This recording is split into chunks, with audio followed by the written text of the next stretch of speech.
Vision one, नए India का नया विजन।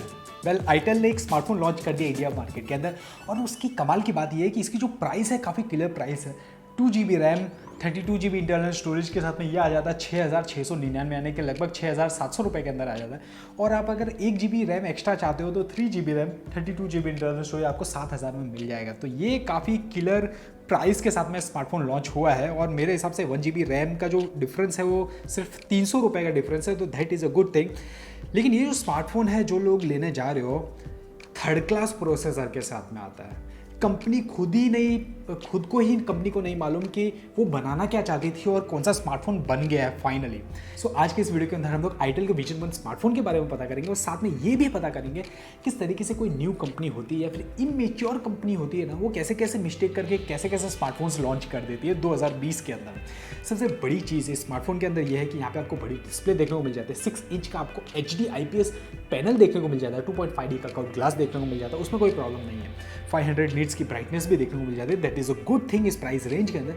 लेकिन इसका प्रोसेसर, कम ऑन यार, यहाँ पे आपको यूनी का SoC देखने को मिल जाता है। अभी ये जो प्रोसेसर है ये ना तो मीडियाटेक का है और ना क्वालकॉम का प्रोसेसर यहाँ पे यूज़ किया है, यहाँ पे यूनी का प्रोसेसर यूज़ किया है दोस्तों।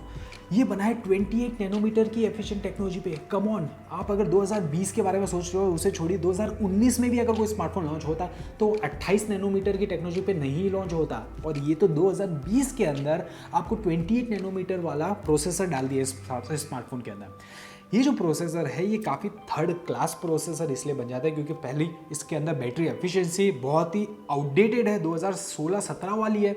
उसके बाद यहाँ पे आपको Cortex A55 देखने को मिल जाता है और 1.6 गीगाहर्ट्ज़ ही देखने को मिलता है। तो ये सबसे वीकेस्ट पॉइंट है स्मार्टफोन का। इसको अगर आप गेमिंग के लिए लेके जाओगे ना तो पता नहीं आपको क्या मिलेगा, क्योंकि हमारे पास अभी स्मार्टफोन नहीं है टेस्टिंग के लिए। 4000 mAh की बैटरी मिलती है, लेकिन बैटरी का आउटपुट आपको बहुत ही कम मिलेगा, क्योंकि यहाँ पे आपको 28 नैनोमीटर वाला प्रोसेसर मिलता है जो कि बैटरी आपकी बहुत ज़्यादा खाएगा। अब बात करते हैं कैमरा डिपार्टमेंट की, तो स्क्वायर कैमरा डिज़ाइन दी है ताकि लुक को एनहेंस किया जाए, लेकिन वहाँ पे आपको सिर्फ 2 ही कैमरा देखने को मिलते हैं, जिसमें से दूसरा कैमरा तो वाहियात है। 8 मेगापिक्सल का आपको मेन कैमरा मिलता है, और दूसरा जो कैमरा है वो डेप्थ सेंसर है, और 0.3 मेगापिक्सल का डेप्थ सेंसर यूज़ किया है, यानी कि एक VGA कैमरा यूज़ किया है दोस्तों, जो कि आई गेस 2016 से पहले देखने को मिलता था।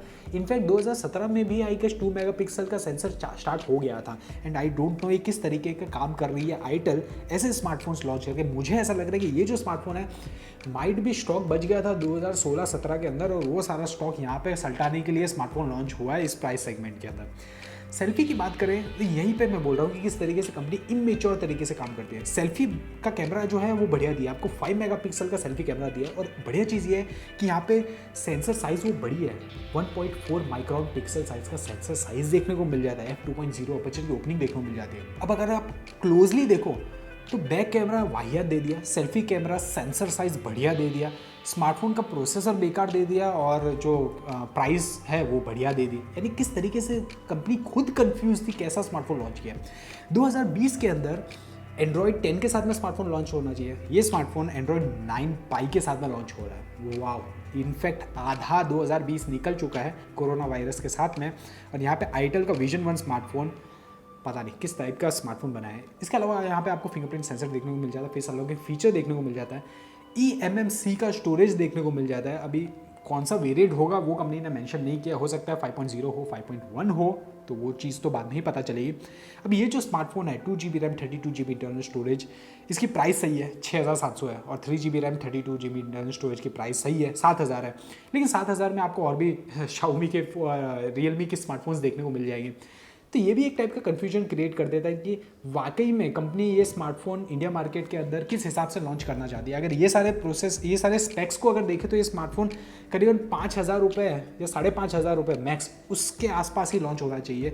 7,000 रुपये आप अगर इस स्मार्टफोन के न्यू कंपनी के अगर स्मार्टफोन के अंदर दोगे तो ऑब्वियसली अगर हम होते तो हम लोग कोई और Xiaomi या रियलमी का स्मार्टफोन नहीं ले लेते। ये चीज़ भी सबसे बड़ी इंपॉर्टेंट फैक्टर है इस स्मार्टफोन को चूज़ करने के लिए। ये मेरा पर्सनल ओपिनियन था इस स्मार्टफोन को लेके।